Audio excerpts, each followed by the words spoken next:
Ladies and gentlemen, the incredible hoax. Ta-da! You were late with the ta-da. Okay, before it started, the last show he didn't do the ta-da, and this said you're going to do the ta-da. He goes, okay. Then he starts moving the paper, and then goes ta-da. We're out of sync with our ta-das. Well, we're kind of. Gotta say that. We must be a somber, incredible host this evening. Well, we both said we weren't in the best of moods today for different reasons. So, but we're getting there. Okay, we're slogging through. Slogging through. But you're like, hey, do your ta-da. I would say and sync. But us at our worst is still better than most people's best. That's almost like Rodney Dangerfield and Ladybug. Oh yeah, the classic. What's the matter if you want to be the best, but it brings out the worst in you. Classic. Yeah, it's like go Rodney. That line should have earned him accolades beyond our imagination. Yes. No, that's cool, baby. You had an interesting thought about movies. What did you say exactly? I said there's certain movies out there that are forgotten and they shouldn't be. And I have one particular in mind that I use that example of. Well, let's just start there today, and we'll kind of tee off on that. That sounds interesting. Keep in mind, I've only got one on my mind, so I guess we'll just do one apiece. So I haven't thought about it any more than that. Well, knowing us, it'll be 40 minutes later. Well, sorry, folks. All right, well, we're talking about a certain movie, and we said it's forgotten now, and it shouldn't be. It should be a big deal. Okay, for instance, Princess Bride come out. Now, that movie's well remembered. Princess Bride is well remembered. It's a classic. It's not even a cult classic. It's a classic. Okay? So, Princess Bride when it came out, was kind of quirky, kind of offbeat, and it built momentum, and everybody watched it on video. It was like one of those movies like, hey, you seen Princess Bride? Yeah, it was bigger on video than at the movies. And then people started quoting it. And people quote it all the time now. Right. They don't even know they're quoting it anymore. I wouldn't even bother doing it my quote of the week because there's no point. Everybody will know what it is. It's kind of like Shakespeare in the Bible. The Shakespeare in the Bible get quoted so much you don't even realize you're quoting them anymore. Right. They're just part of everyday language. Yeah. And Princess Bride, to some degree, all you gotta do is go, marriage, and so you automatically know what they're talking about. Or you can go, what's the word he keeps using in the beginning? Inconceivable. Inconceivable. You just say that once, everybody knows what you're talking about. Right. And there's all kinds of other lines. Sure. My name is Inigo Montoya. Yeah. You killed my father. Prepare to die. Everybody knows that line. Yeah. It's great. It only works in the context of that movie, but yet people in daily life will actually say that. I've heard people say that. Yeah. Strange. But it's a good movie. It should be remembered. I'm glad it has the fame it does. Yes. But there's other movies that should equally be remembered, and they don't. And it's a shame. And the one I was talking about is the one I use.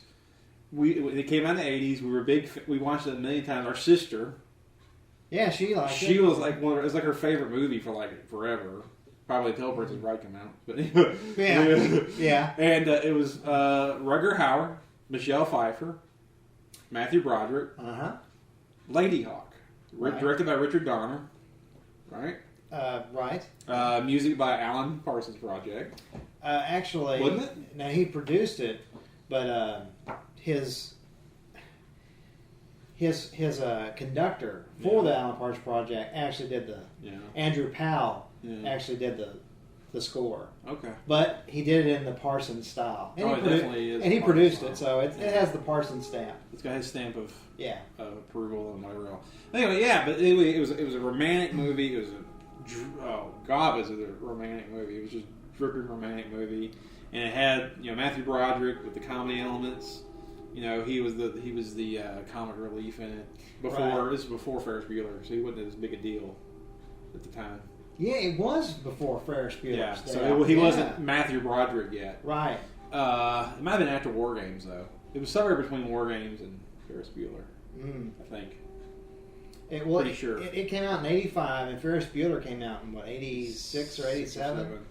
And War Games was like 84 or so. Yeah, War Games was actually 83. Okay. Yeah. So it was between those. Right. So he was still not that big a deal. Yeah, he was like a kid star or whatever. Yeah, but it wasn't like Matthew Broderick. Yeah, it wasn't like After Ferris Bueller or whatever. Right. Matthew Broderick. Anyway, if you haven't seen it, go out and rent it. See if you can find it. I don't even know what its availability is anymore. I don't even know if it's on Blu-ray or anything. It's called Lady Hawk.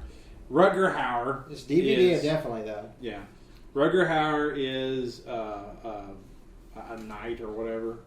Right. And Michelle Pfeiffer was his love interest or whatever. This guy is jealous, and he makes the phone got us in this episode. So I thought I turned you off, you piece of garbage. Anyway, Michelle Pfeiffer, he curses them where Rutger Hauer is a wolf by night. Mm-hmm. Michelle Pfeiffer is an eagle or hawk, rather, Lady Hawk. Yeah, right. A hawk by day, and they never can be together. Right. They only see each other. If they happen to be at the same place, they can see each other for like 30 seconds. Maybe. As it goes from dusk to dawn and dawn to dusk. Transition time. So they're cursed. They're cursed lovers. Right. It's this huge cross for them to bear, and the whole movie is them lifting the curse. And the ending is just, if you're a romantic of any sorts, you should be on your knees weeping and grasping at clutching pieces of the carpet and stuff. I mean, it's just it's so over the top romantic, Right. And it was one of those movies that was like at the time everybody liked it, but it just sort of just went away. Right. And I don't know why I even thought of it here lately, but I don't know why it came to mind lately, but I was like, that's a movie that should not have been forgotten. Because it had action. It had good action. Sure. It had the comedy, and it had the romance. It was like for everybody. If you could be a dude. You could be a guy and watch this movie. Right. And not feel guilty about it. It has guy elements. It has chick elements. Everything. Mm-hmm. Something for everybody. Right. So it's a shame it got forgotten. There's a little bit of the fantasy element in there as well. But, what's interesting was... it had some criticism that the music at times in the movie is a little too contemporary. Mm-hmm. I'm like, well, that was kind of an 80s thing at the time, where films tried to, you had films like Blade Runner and Chariots of Fire, Gallipoli. They all had these very synthesizer scores, and so that wasn't unusual for a film to try to go that route. And that's the thing too. The contemporary songs, you're only talking about the opening title sequence and maybe like 3 other segments of the movie. But in large part, the movie's period music and regular orchestral. So to me, it got a bad rap on that regard. Yeah. But I think the thing to point out, it was made in a time where you could make a film like that and it wasn't cynical. Nowadays, when you make a movie, you can't even tell a love story today without being cynical. Yeah. As much as I like 500 Days of Summer, there's an air of cynicism in it. Yeah. So in 1980s, it was very optimistic decade. So you could actually have a romance that was just unabashed and just kind of opened their arms. There was an innocence almost to it compared to what we're subjected to today. Yeah, it definitely wasn't a cynical movie whatsoever. No. And plus, we also live at a time where fantasy movies had to be more real. They had to be more, which in some respects I like. Right. When it comes to comic book movies, I like it. But in some of the other movies, it just doesn't hold as well. But yeah, I mean, it's a full-on fantasy movie. Yeah. But there's not like orcs and stuff like that in it. Oh Lord, no. I mean, it's other than the curse thing, it could be real. Other than the curse thing. Other than the curse thing, everything else is just like real. a period. It's like a medieval movie. Action movie.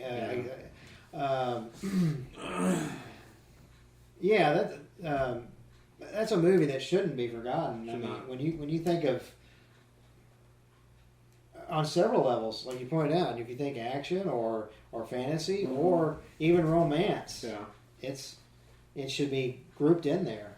Well, it's not like it's one of my top favorite movies of all time or anything. No. I'm not like this big, huge proponent of the movie where it's like on my top 50 movies of all time. I'm not saying that at all. Yeah. I'm just saying it's a shame it got forgotten. But fans of, I thought that was just great how you began with The Princess Bride. Yeah. It's like, well, fans, if you like The Princess Bride, there's no reason why you shouldn't like it should ever be Lady Hawk, Yeah.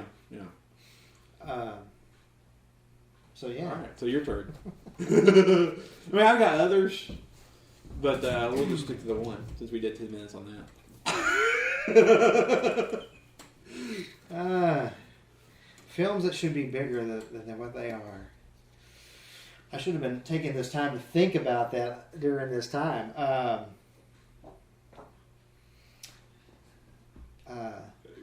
You know what?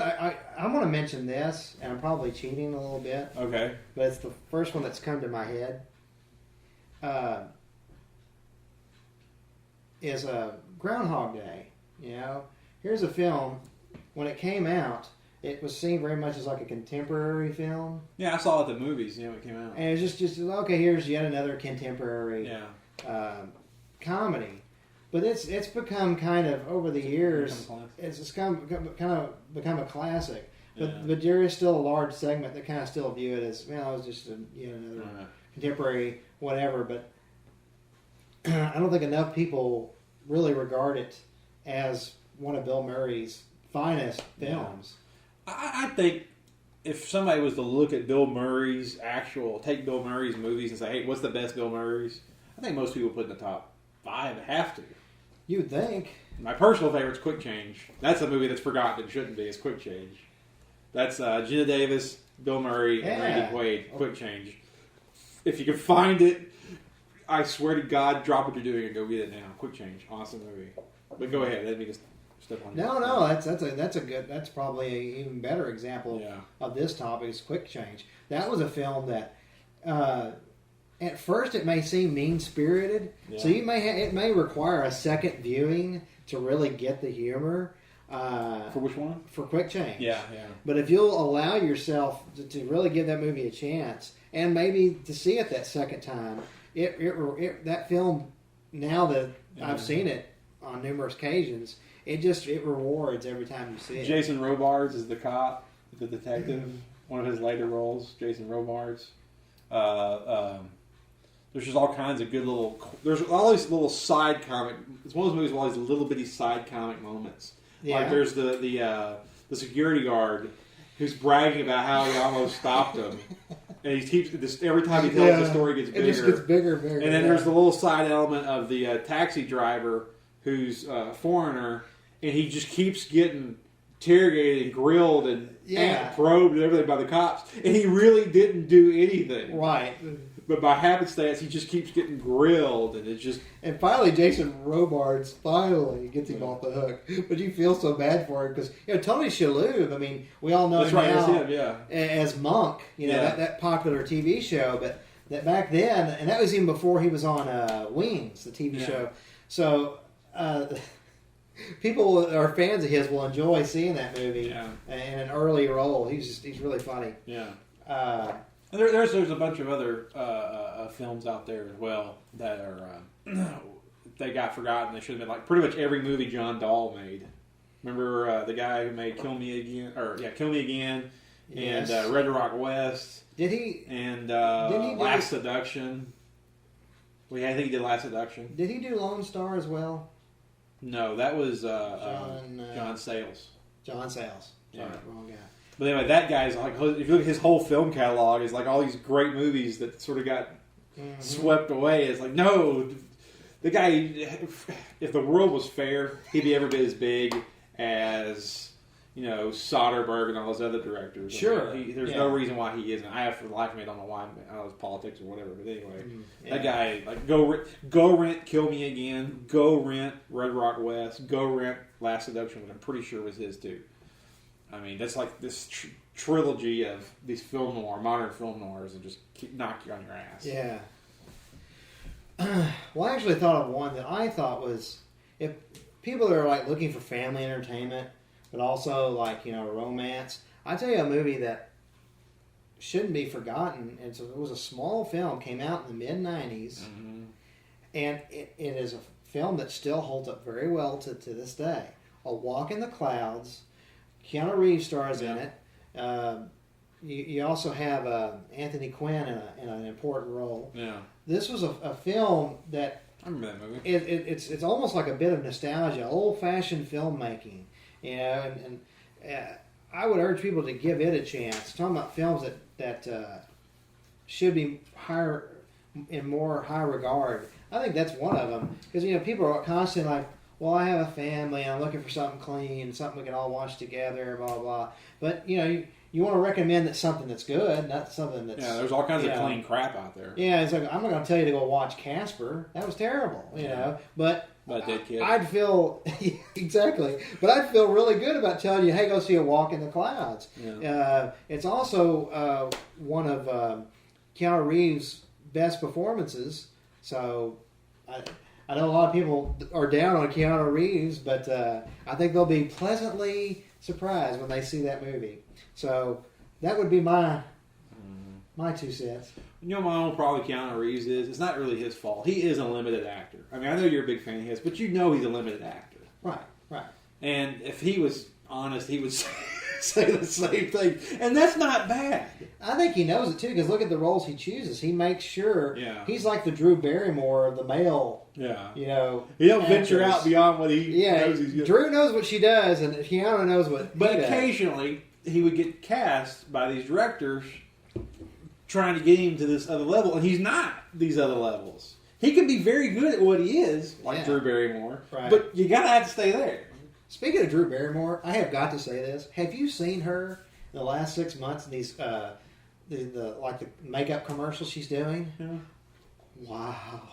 I know there's one. Gorgeous. There's one shot. I don't know if I should discuss. There's one particular shot. She's just like ageless. I mean, it's like, how do you look better now than you did 10 years ago? It's like she looks amazing. God's grace and surgery, man. God's grace and surgery. Well done to her plastic surgeon because he did a great job. She looks fantastic. I don't know if that's fair. I don't know how much surgery she may or may have. I don't know. She just looks thinner. She is naturally beautiful. Yeah, she's always been pretty, but she's like especially pretty of late. Yeah. So anyway, I just wanted to give her a kudos. The Barrymore legacy. It's like, wow. The Barrymore legacy lives on. God bless her. Yeah, God bless her. Well, do you have any more? Or do you want me to segue into something else? I put about a bazillion out there. I actually had more. I actually had video recommended. That first part was the video or rental suggestion part. So go watch Quick Change and Lady Hawk and Kill Me Again. Yeah. And Last Seduction and Red Rock West and you said Groundhog Day and hell, Grover and Princess Bride. We mentioned that. Yeah. What else? And I mentioned A Walk in the Clouds. Walk in the Clouds. There, if you. Oh, and Lone Star. That was that John Sayles movie. Is that the thing? Oh, I almost said the ending. For fans of Chris Cooper, people saw him in American Beauty, and he won the Oscar for that. Well, if you want to see a performance before that where he really became nationally known, check out Lone Star. That's a movie that's really good. Yeah. And challenging material. The ending will make you have to kind of go, Yeah. Big, huge morality question at the end. Right. Yeah. So fans of The Kids Are All Right might actually watch Lone Star and appreciate it too. Who's the actress? It's is it Elizabeth Pena? She was she was in La Bamba and a few other movies. She was in Rush Hour. Jacob's Ladder. She was the first Rush Hour. She was the bomb expert. Okay. The Jackie Chan and Chris Tucker. And she does one of the voices in Incredibles. She's like Syndrome's girlfriend. Yeah. Oh, all right, cool. I'm so given away that I'm an Incredibles fan. Sorry. I've seen that movie like once, and I've never watched it again. Really? I thought it was okay, but I know people just love it, adore it. I watched it once, and I was like, oh, that's okay. I love that movie. But I'm a Lilo and Stitch fan. I'm an Incredibles apologist, aren't I? Well, you don't have to apologize. It's a classic. I mean, it's widely revered and made a ton of money, and you don't have to apologize for on that one. Yeah. I just like the Chris Sanders stuff of Lilo and Stitch. Hey, pick that. That's got to be one of those movies that should be held in higher regard. Let's talk about Lilo and Stitch for a minute. Oh, Lilo and Stitch. That's got to be one of them. Lilo and Stitch is the greatest cartoon movie ever made, period. I didn't say animated movie, too. I said cartoon movie. Ever made, period. I know you would say Snow White and the Seven Dwarfs, but my vote is Lilo and Stitch. Because, and I'll tell you why. And I think of my generation, would have to be, Well, we're the same generation. Yeah. I think if you were born in the 40s, 50s, 60s, it might not be so. But being born like we were born in the 70s and then forward, it should be the greatest cartoon of all time or movie of all time because it's done like a Saturday morning cartoon. It looks like a Saturday morning cartoon. Yeah. It's cut like a Saturday morning cartoon. It has all the elements of a Saturday morning cartoon. But it's this big, huge, epic one. And it's got this big, huge emotional storyline of Stitch and his aggressiveness and his anger and he can't control who he is. And he's this thing and he can't control it. And he finds the ones he loves and he can't control it. Yeah. And he hurts the ones he loves. And the ones he loves love him despite it, even though it hurts them. And you got all this emotional stuff going on. And then when he goes after to save Lilo, and there's nothing going to stop him. I mean, he will take bullets. He will go through a volcano to save her. It's like one of the biggest emotional scenes for me of all time is when he goes flying through the air. Aloha! That to me gives me goosebumps. Lilo and Stitch. Yeah, I think people, if you've never seen Lilo and Stitch, you'll be surprised how much of an emotional content is in it. Yeah. The famous scene. Do I want to reveal this? I'll say this in a very general way. There's a scene in the film where he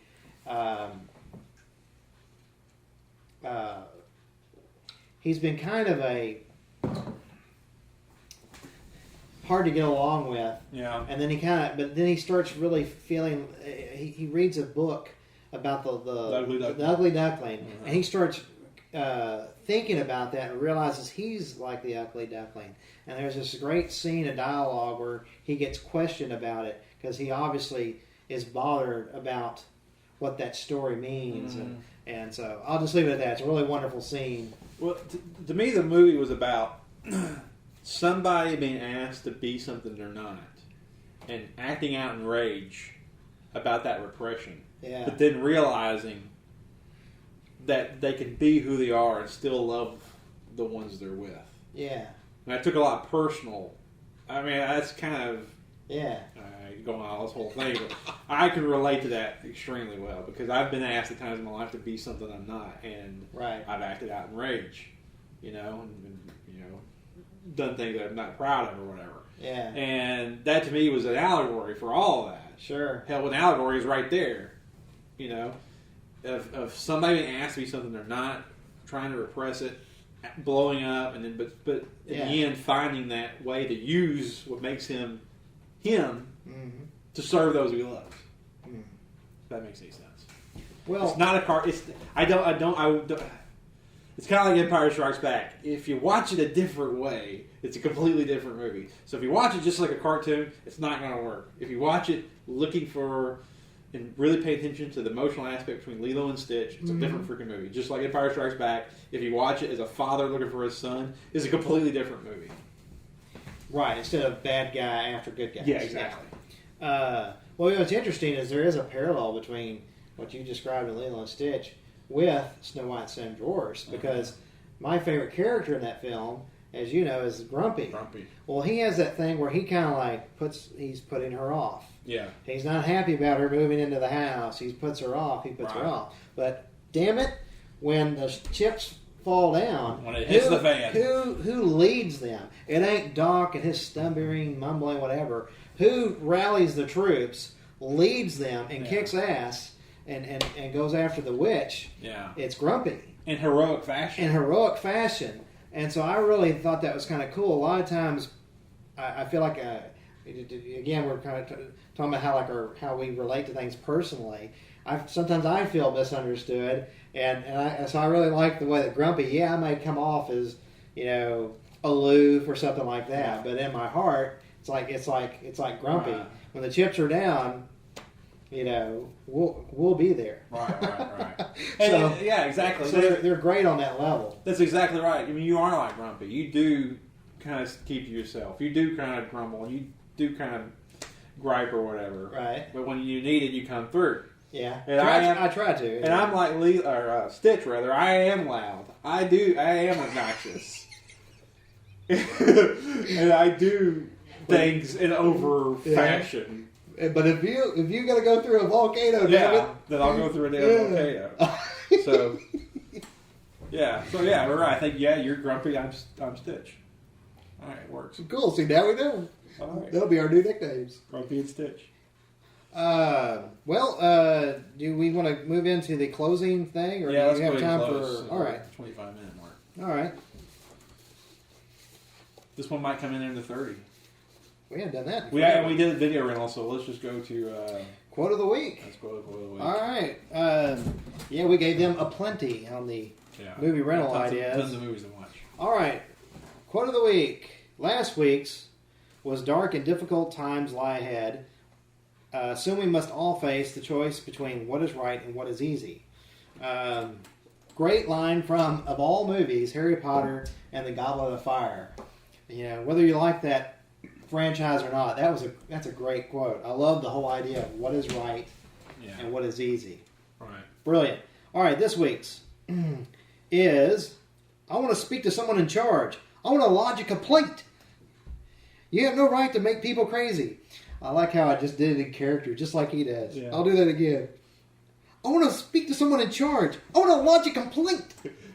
You have no right to make people crazy. And if you know the movie I'm talking about, you realize I've just done that in character. and you know what? He's an actor that's kind of went away that shouldn't have. Yeah, he really is marvelous, yeah. Yeah, I mean, I know his politics has probably hurt his career a little bit because he's just been so, he's been one of those guys that kind of like, could you just stop already? Whether I agree with you or not, could you just move on? Well, he's come off maybe too disgruntled.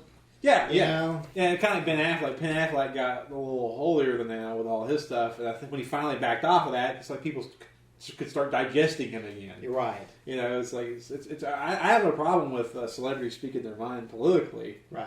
But there comes a point where it's like, okay, stop. They just keep hitting you in the head. You're like, okay, stop. Yeah. Okay, stop. I get it. Yeah. Well, at some point you're like, are you sure you don't want to run for office? Yeah. Because then you could, I think, take it more if they go too much. Yeah. But anyway, have fun with that, guessing what movie that was. All right. Cool. And anything else to say before we wrap it up? We have the clunkiest endings of any show ever made. Well, last episode we did, and this may be out of order, by the way. We're warning you ahead of time. These may be the next few that you see may be a little out of order, but just bear with us. We had like a little Broadway ending. There's no black swan like this black swan. Well, now this one here is going to play. Okay, we taped just like 2 of these at one time, and we'll wait 2 weeks. Yeah. So we just did the Oscar one, which will play this week of shooting. Yeah. Then we talk about doing one in between after, and then this one might play after. So this one is fine. Yeah, but for the quote of the week will be out of season. Oh, that's what you meant. That's what I mean. Yeah, the quote of the week. I basically had a production meeting right here with you on camera. Sorry, folks. Behind the scenes. All right, forget that just happened. There's no black swan like this black swan. And with that, I'll bid you adieu. See, everybody, I'm obsessed with these musical numbers from the Oscars. Oh, by the way, yeah. If they're wondering why the camera angles changed, it's because a certain someone used my tripod and I forgot to bring it back home. Let's just say, on Cowboy and Lucky, he plays the dumb one. I love you to death. Well, we love Kaylee, but bring it back already. Just kidding. We're kidding. Just kidding. We love it all. Quick! There's no the fighter. See it. Turn off the camera. One. There ain't no one